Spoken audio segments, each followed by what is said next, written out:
Hey guys, what's up? Welcome back to my channel. If you're new here, my name is McKaylee, and today's video has been a requested video, so I am going to be going through my interior design portfolio from school.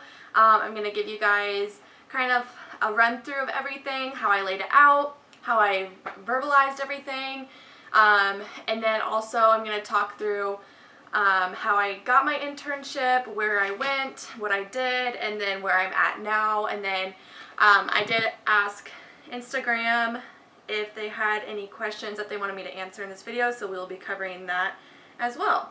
So, yeah, I went to a four-year school and got my BA in interior design. I actually graduated in 3 years because I came into college with so many credits, and I have a video all about this on my channel, so I will link it up above. But yeah, so I did graduate in 3 years, and it flew by. Like, that's all I can say, is it just flew by. I can't believe how fast it went and everything that I did. And I'm sorry if the light's gonna be going like in and out because it's such a cloudy day today. But yeah, so I'm just really excited to talk about this because I've never really talked about this before. But so we had a whole class in school our senior year that just dealt with our portfolio and putting all of our projects together and making sure that we were being successful and like getting our internship and stuff. So yeah, so I do have a couple tips for you guys. I did put my portfolio on Issuu. It's issuu.com, and you can do this for free. So if you're an interior design major, if you're an architecture major, I mean, like, you can post articles and like flyers on this website as well for free. So this is where we put it online, and this is just for future students to look at like example work, and also you could give this to your future employer. Or like when you're applying for jobs, you could give them this website so they can like go through it and scroll through it. And I think I'm gonna like try and put the box here somewhere along the screen to flip through with you guys so you can really see everything up close and in detail. And I'll also link it down below so that you guys can go and check that out for yourselves, because it's gonna be kind of hard to like have me like flip through things and like you're gonna be able to see, you know. So yeah, oh my gosh, I need to like sit down on my bum. Okay, so for this portfolio, I would say that I was kind of ahead of the game. I'm someone that works super fast. I'm very efficient with the things that I do, and I'm not very indecisive with the things that I do. So I knew I wanted to have my portfolio be 8.5 by 11. For your portfolio, you can do certain sizes. You could do 11 by 17, which would be huge. So I don't know if I would recommend that one, but you could do like an 8 by 8. You can do it like this way so that it's vertical instead of horizontal. I've seen people do, yeah, like a 8 by 8. I don't know if I've seen anything else. I know some people have made a website. One of the girls I work with now, she made a website, and that was her portfolio, which was actually really cool. I've never seen anyone do it like that. She had like tabs up at the top with like all of her projects, and then you'd like go into the project and it would like show everything about that project, you know, like in detail. But this is like the traditional way. Stumbling over my words because I have so much to say. But looking back on this, I can already tell like my growth from school projects to like me in the actual like working field, like how far I've grown. Like, it's kind of crazy like looking back on this.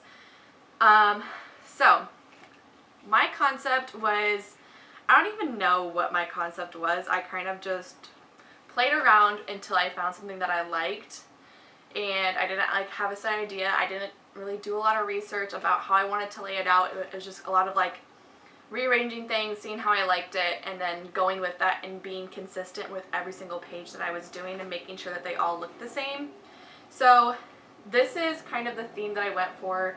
You can see I have like a gray border all the way around, and then I have this blush pink, and then another gray border, and then my name in like this calligraphy font, and then a lot of like this triangle like cross hatching stuff. So I did all of this in InDesign and a little bit of Photoshop here and there.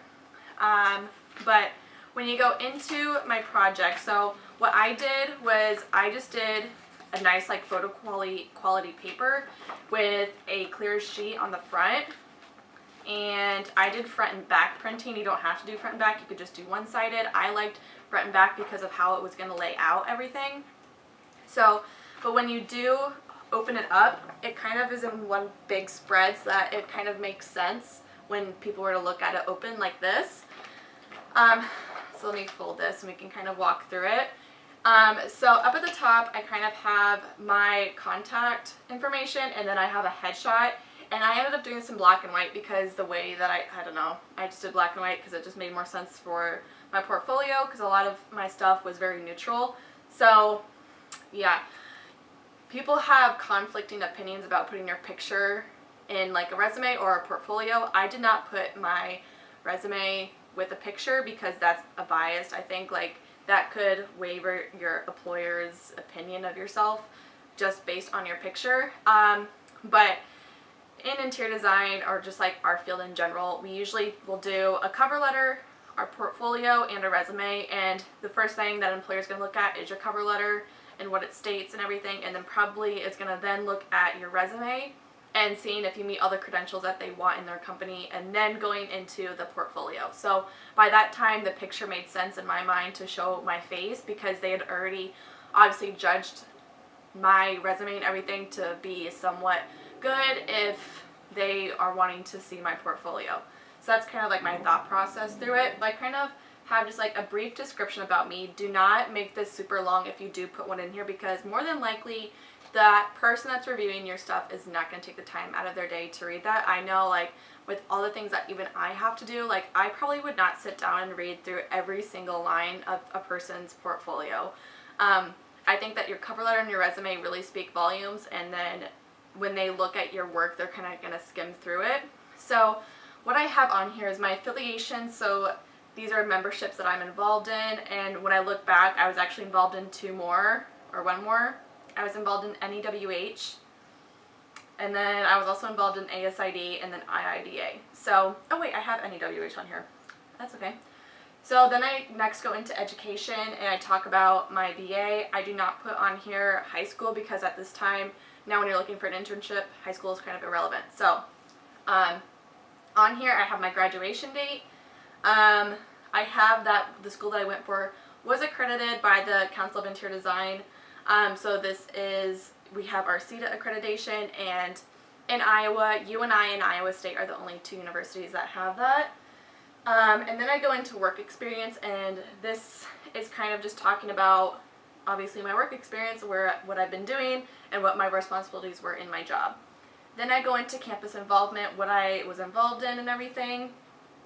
And then I go into student exposure, and within interior design at UNI, we would go on a student trip every single year. So I put in there the trips, and then also that I went to neocon. This is just showing that you've been exposed to the interior design world, and that you're wanting to continue to be exposed and everything like that.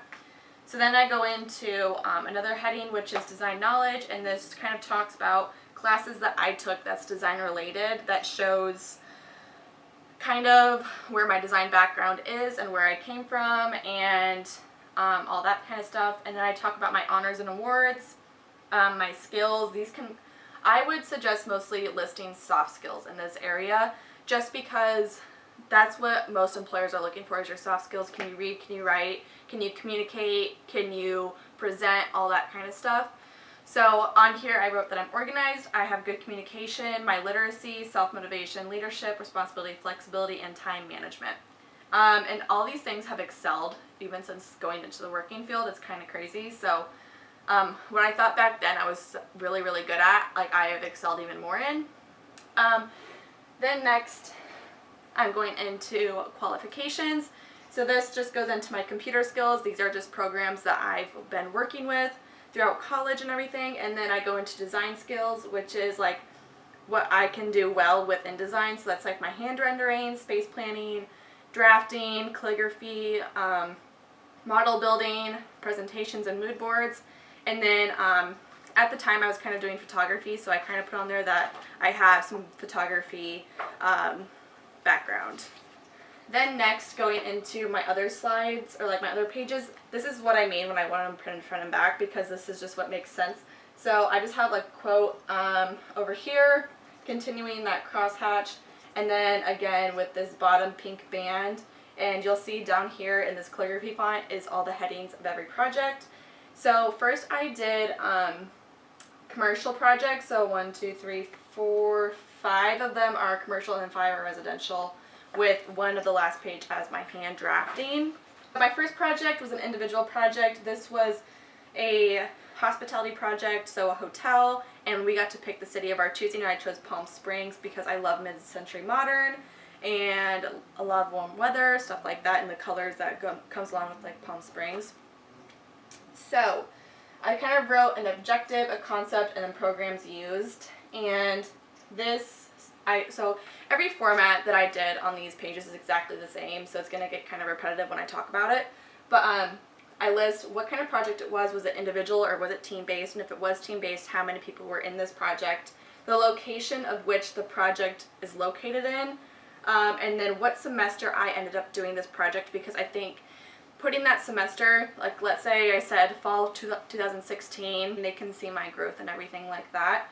Then I go to the objective of what the project objective was, and then I go into the concept, and then the programs used, because that's going to help a lot with relaying how you can work with other programs and stuff like that. So I have on here, I called my hotel Hotel Agua, because in Palm Springs are known for like water and pools and all that stuff. So and then within our hotel we had to have a restaurant, and mine was Desert Diner. So Palm Springs does not have a lot of like nightlife and stuff like that, because this is a place where people go to retire most likely. So yeah, I remember one of these requirements for this project was we had to do a custom reception desk. I do remember that. So on here I just have like a 3D axon isometric view of the floor plan of the first floor, and then I have some inspiration images, and then this is actually a real building, and we have the floor plans from the real building, and then we just like renovated it to what we think the potential of the building was, pretty much. So flipping over to the next page, these are 3 renderings of the spaces. So this is like right when you walk in, and you can see the reception desk. These are some materials that I used. This is the back area that you're seeing back here with like a water feature.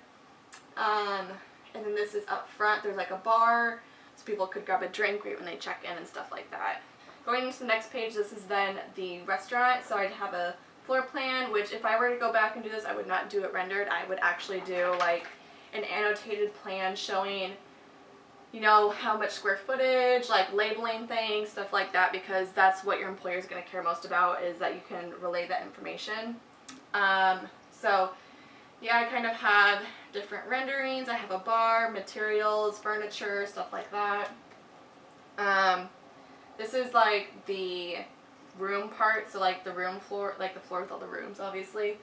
So the suites, that's the word I'm looking for, suites. So we have like the elevator lobby right here when you walk up, what that would look like. And like when I look at this stuff, I can already tell that some stuff isn't even to code. Like obviously I did not look into code that much when I was making this project. But then we have a guest suite, some materials, and then an inspiration image. And that's one thing I wish I would have done too in my portfolio, is label these, like these are the materials, this is inspiration, because then like this can be, you know, people could think that's like part of the project when it's not. The next project going into is a team project, and this was done fall semester 2018, and this is a showroom for a commercial furniture company. We chose National Furniture, and we had to make this LEED certified, which when we looked at the realistic property, like looking back and being realistic about this, our building would not be able to be LEED certified with just the points in the system that it is. And I have a chart here that relays that information, that it would not technically qualify. So yeah, it was just like the process of going through it though that was educational, and like learning like what you have to do to make it LEED certified, stuff like that. So again, we have an isometric view, inspiration images, objective, concept, programs used. This is what I'm talking about, this chart right here that goes through if we were to qualify or not. Then we have an elevation, which this is not technically a correct elevation either because there should not be color, right in this view at least. And then the text is too big. There should be dimensions. Yeah. Then we have 3 renderings and materials. And this is a project that I put in here, and when I was interviewing with my employer that I have my job for now, I relayed the information of this project that the only reason I put this project in here is so that they can see my growth and that I am wanting to learn and willing to learn and wanting to be better. So this project was one of the first projects we used in Revit. I've talked about Revit before in a past video, which I can also link up in a card that shows kind of like how Revit is and stuff like that.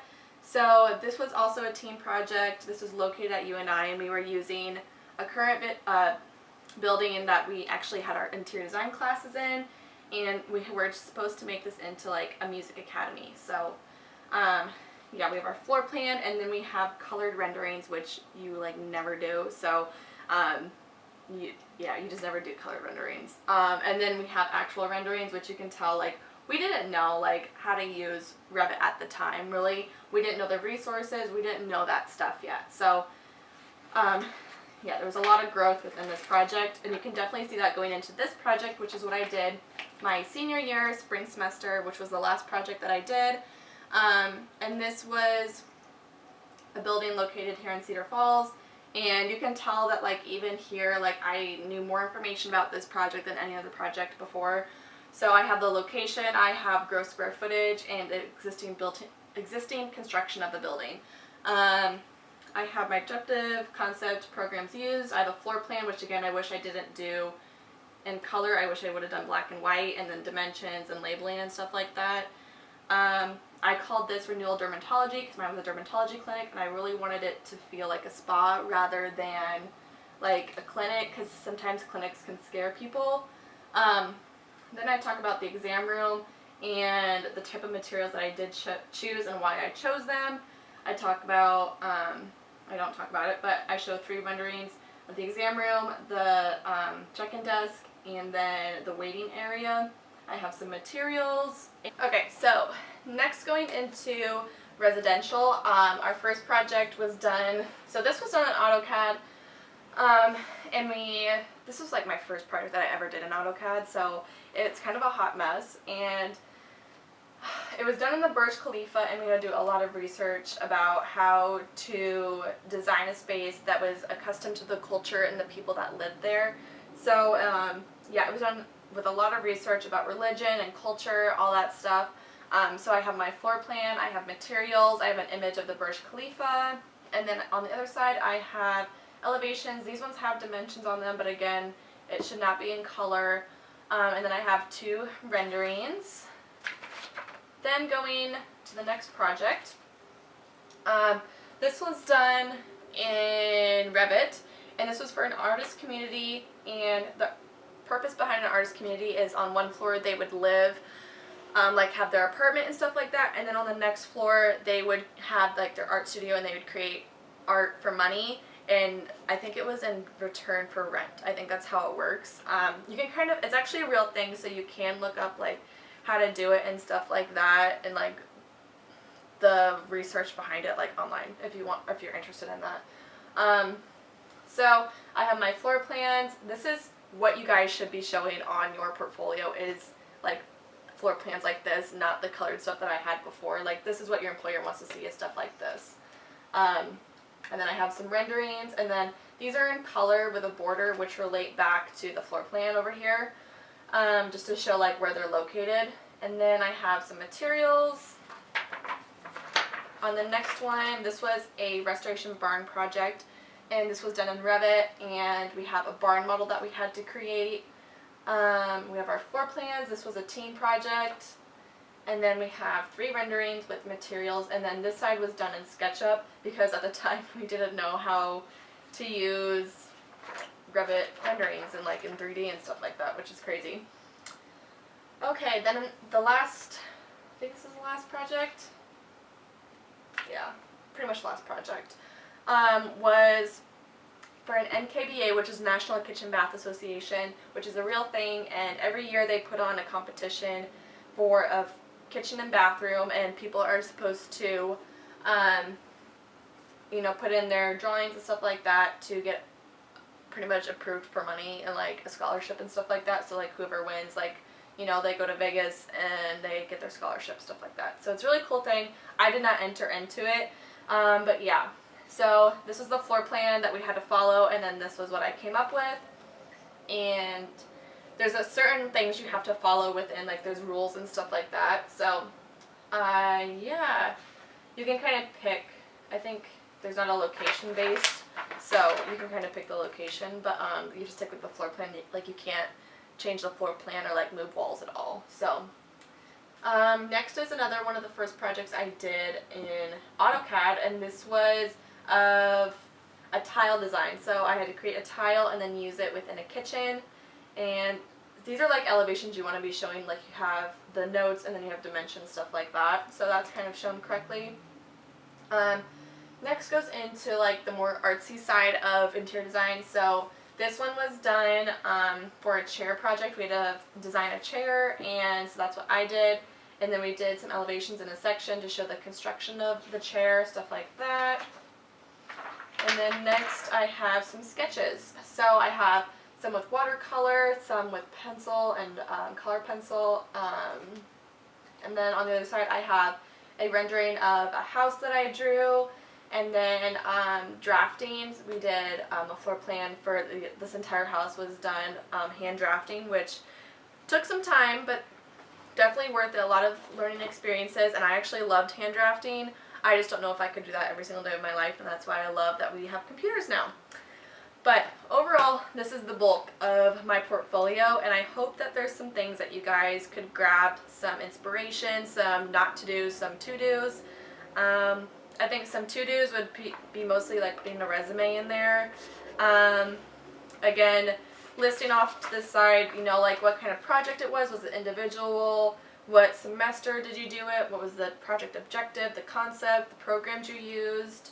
Those are like the main items. I would just like take down the verbiage. Like you don't need to be saying all of that, you know. Your employer is looking to hire, but they're not looking to read an entire book. But yeah, so I hope you guys found that pretty helpful if you are in that stage of looking to start your portfolio, or maybe you know, you're looking into interior design and this is like kind of what it consists of, like project wise, like what you do. Yeah, so next going into like my next topic, which was how I got my internship and what I was looking for. So I knew I wanted to do residential when I was a senior. I was kind of really against commercial, did not want to do commercial at all, really wanted to do residential. And residential like internships were hard to come by, and I didn't want to go too far. I wanted to stay near home and possibly live at home if possible. So that's what I ended up doing. So a lot of places that I was looking for were not hiring, like they didn't have anything listed on their website. So what I would do is put together a really formal email, attach my portfolio, my resume, and a cover letter, and I would just send it to residential firms like all around Iowa pretty much. And just I applied and hoped that someone would get back to me. And eventually one of them did get back to me, and we met up, we had coffee, and that was my interview pretty much, and she offered me a job on the spot. And she was very upfront about my pay, and at the time I believe it was $13 an hour, which I thought personally was pretty low because I was making that at my part-time job.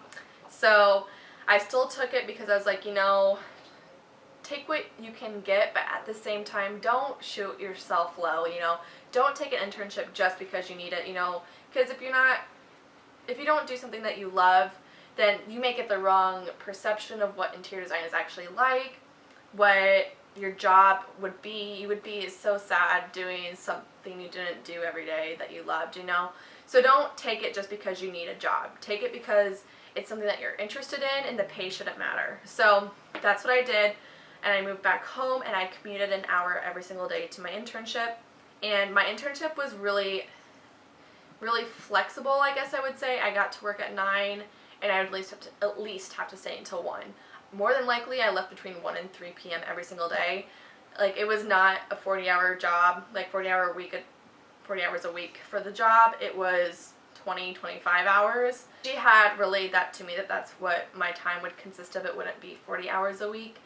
And then we had Fridays off. And Fridays I could work from home if I needed to, or just not work at all. So that's kind of what I did.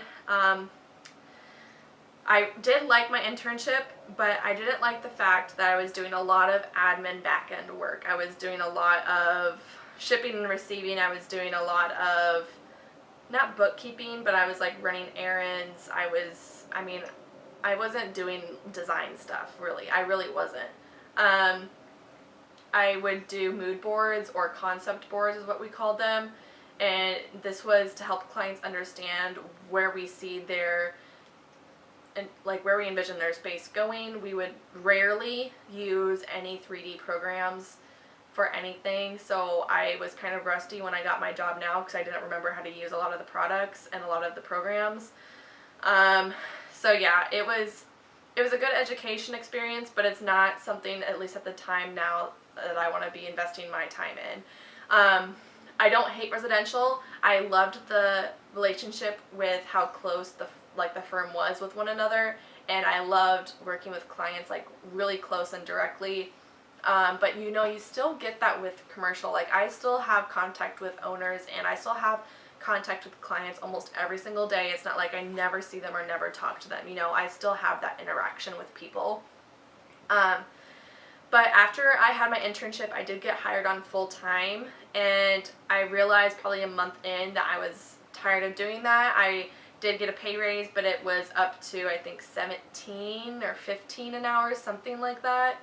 And I was breaking even with all the money on gas I was spending. I really wasn't making any money or saving money or anything.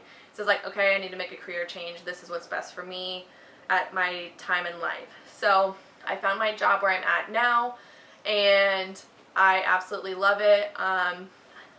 I design commercial buildings, and I've talked about this before, which again is listed up in the iCard.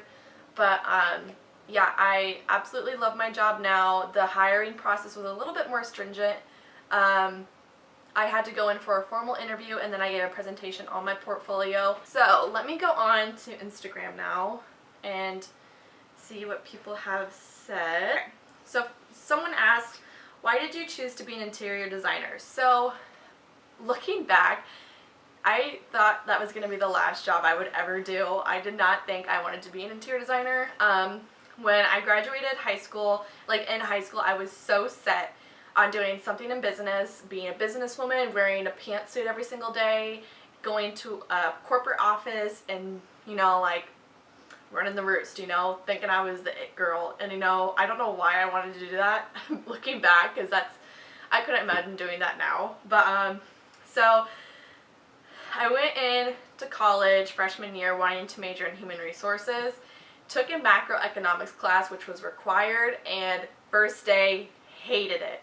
Knew that was not for me. I sat down in a class with like 300 and some people, and I was like, no, not for me, not doing this. I had the class was just, I could not understand it. My brain did not work that way. I feel like I'm a very business-minded person, but when it comes to like economics, not for me. So I had taken an interior design course in high school, but it was very basic. It wasn't very in-depth about what interior design was. I honestly got the perception that all I did was organize layouts of space planning and like laying out a room for a house. That's literally all they talked about, which is not what it is at all. So I look back and I was like, you know, interior design was kind of fun. I think I want to try a class here on campus because they had that as a major. So I tried a class, and it was a history class, and I loved it.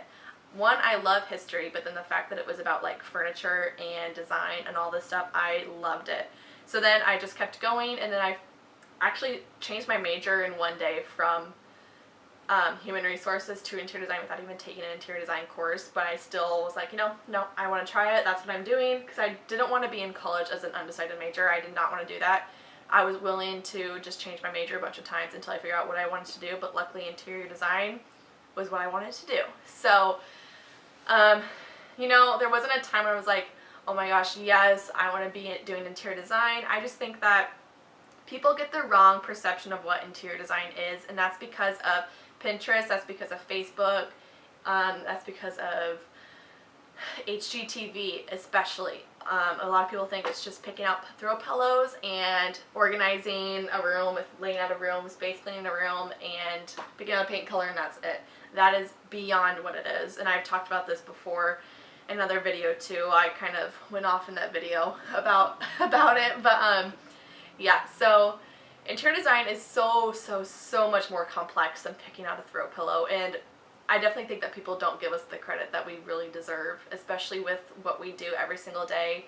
It's a lot, and I don't think people really understand that, and that's why I'm kind of making these videos, is because I want people to understand what interior designers really do. Like, we don't just sit, I mean, I sit at a computer all day, but I don't sit at a computer and, like, you know, scroll through Target picking out a throw pillow and saying, oh yeah, that will look great in that space. Like, no, that's not what I do at all. So yeah, that's kind of like why I chose to be an interior designer. I wouldn't say there was like a factor that I was like, yes, I know I want to do that, I want to be that. I just took a class, and that's ended up being what I wanted to do for the rest of my life. Someone said, best thing to do, seeking in these times. I've posted and applied everywhere, and I can't find, I'm assuming, a job at the moment. Hi, thank you. That's nice of you.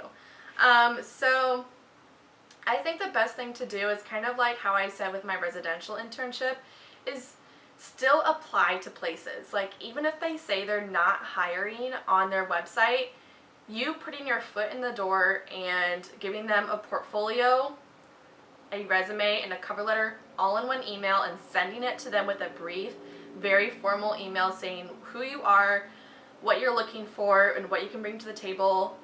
Even saying that in your cover letter, and then just being very brief in the email would be sufficient enough. But still sending them out to places you would like to work, because even if they're not hiring right now, they may look back a couple months later and be like, ow, and think, wow, remember that girl in her portfolio? We should look at her again and consider her. Or him. It doesn't have to be her. But yeah, so just apply to places, and then, you know, don't give up hope. I know that these times are so hard, and even the firm I'm working at now, they're kind of thinking, you know, we want an intern, but maybe it has to be later in the summer. And, you know, don't think that just because you don't have an internship, the second you walk across that stage in graduation, that you're doomed and you're never going to have a job ever, because that is not the case. You know, if you have to do your internship in graphic design or something related to design, that's okay. Like, I would have been happy doing the internship with graphic design and still learning something, because I think that's the point of an internship in general, is just to learn. It doesn't, and it's a resume builder for one. It doesn't have to be in your career field, and don't think that it has to be either. Because I know, like, with where I'm at now, if I would have had a different internship, like with graphic design or something, my employer still would have probably hired me based on my portfolio and my interview and how I interviewed. So don't get discouraged, and don't, you know, think that, oh my gosh, I'm not going to ever get an internship, I'm not going to ever get a job because of all this virus stuff. Like, that's not going to happen, you know. I think that interior design is still a huge and growing field, and I just see it booming with, like, in the next few years. Like, it's just gone so much bigger, even from before when I graduated. It's just gotten so huge. Like, it's a very popular career field right now. So don't get discouraged. There's going to be jobs out there, and like I said, if you don't get one the second you walk across that stage, it's okay. You know, still be active and always looking, and, you know, don't be afraid to go somewhere, even if you're against moving. You know, it could be the best thing you did. So if you have to move to Texas, or if you have to move to Wyoming, I don't know, it's okay to do that. Take that leap of faith and follow that career path and where that's going to lead you, because either it's going to be a great thing or it's going to be a learning lesson, and learning lessons are just as good of a thing as anything. So yeah, don't get discouraged. You're going to find a job. Don't worry.